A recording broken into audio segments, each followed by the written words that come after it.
Hey, everybody, and welcome to another word of the day. And the word for today is Easter.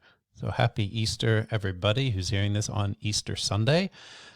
Easter is a bit of a funny word in modern European languages, so we will have a look at these here on this Easter Sunday.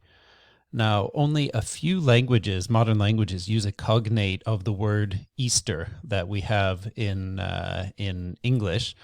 So the word in English is Easter. It's related to the German word Ostern, but in most modern European languages, we have something related to the Norwegian påske, Spanish Pascua, the French Pâques, which are all related to each other and have the meaning Easter, but are descended from something completely different. So the words in these other languages are related to the word pascha, which we have in the English adjective paschal, which is something that is related to Easter. Now the word is descended from Greek, usually via Latin, so the Greek pascha, from the Aramaic word pascha, which is the word for Passover that was used in the Aramaic language that was spoken throughout the Near East around the time of Christ. This is related to the Hebrew word Pesach, which also means Passover. So Pesach and Pascha are the Hebrew and Aramaic words for the Jewish celebration of the Passover. Now, it just happened that the New Testament writers appropriated the word Pascha or Pesach to talk about the time of Jesus' death and resurrection. So, which, according to the New Testament, happened around the time of Pascha. So in all of these languages, Greek and then all the Latin and all the descendants that use this term Pascha, the word is related to the Hebrew or Aramaic word for the Passover, which describes the season and the celebration. But it's become then the word in the Christian context as well. Now, the English word Easter is not related to Pascha at all. The word Easter comes from a root that has given us words like Easter, East, Eoster, and Austro. So let's look at a couple of these.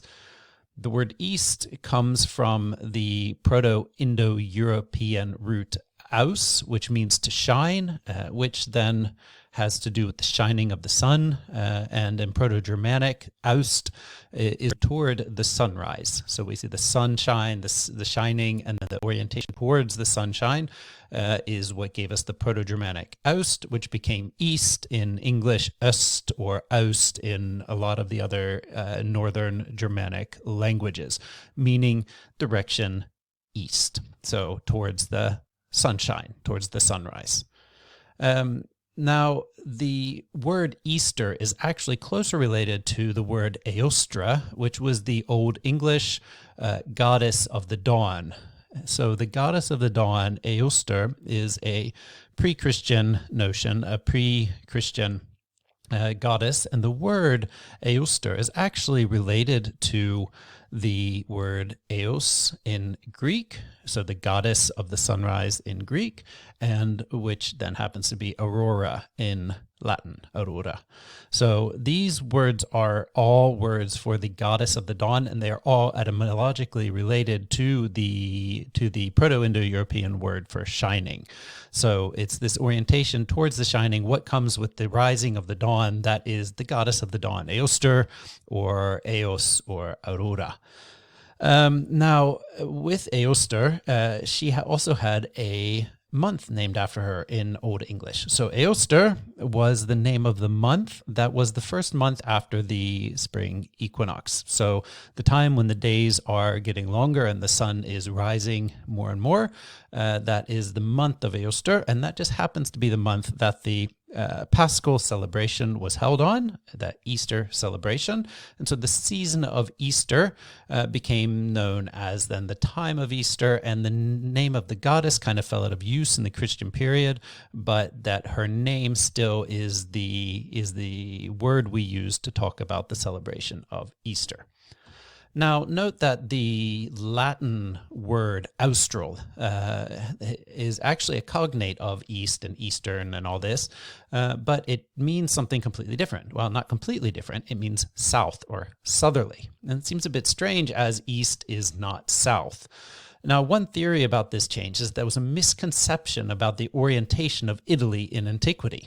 So if you think Italy points directly south, and then what feels like a warm southerly wind actually comes from the southeast. So a mistake in orientation may have led to this misconception. Now, speaking of orientation, Orient, that is a really interesting word. Orient is the Latin word for east. It comes from the Proto-Indo-European arais, which meant, you guessed it, to arise. This is derived from the Proto-Indo-European root ar, which meant to move or set in motion, or exist, which gave us our English word are, like I am, but you are. What arises in the east? The sun. So Orient and East have to do with the rising of the sun, which shows us something about how people orient themselves linguistically and physically in the world. The Orient is the world east of Rome. In Greek, the word for east, Anatole, has given name to the region to the east of Greece, Anatolia. The Assyrian word for arise, Asu, is probably given us the name for Asia. The name Japan, the country east of China, is quite simply Chinese for where the sun rises. Orient has also taken on a meaning that's a little bit different, meaning to orient oneself, to situate oneself, to find direction. Orienteering is a sport where you run around in the woods trying to navigate from post to post, so find directions. And an orientation is an event at the beginning of something or a time somewhere, at a new school or a college or a course, something like that, where you get your bearings. You learn how you will navigate the coming time or period in your life. Now, moving back to the east, churches are usually oriented towards the east. And this is a practice that might go back to the orientation of Jewish synagogues, where the Mizrach is something on the eastern wall in a synagogue, at least west of Jerusalem, that helps people orient their prayers towards Jerusalem. And the Mizrach, what does that mean? Well, of course, it means east. Now, why would churches want to look to the east? Well, it might be because of an early interpretation of Matthew 24:27, which says that, "For as the lightning comes from the east and shines as far as the west, so will be the coming of the Son of Man."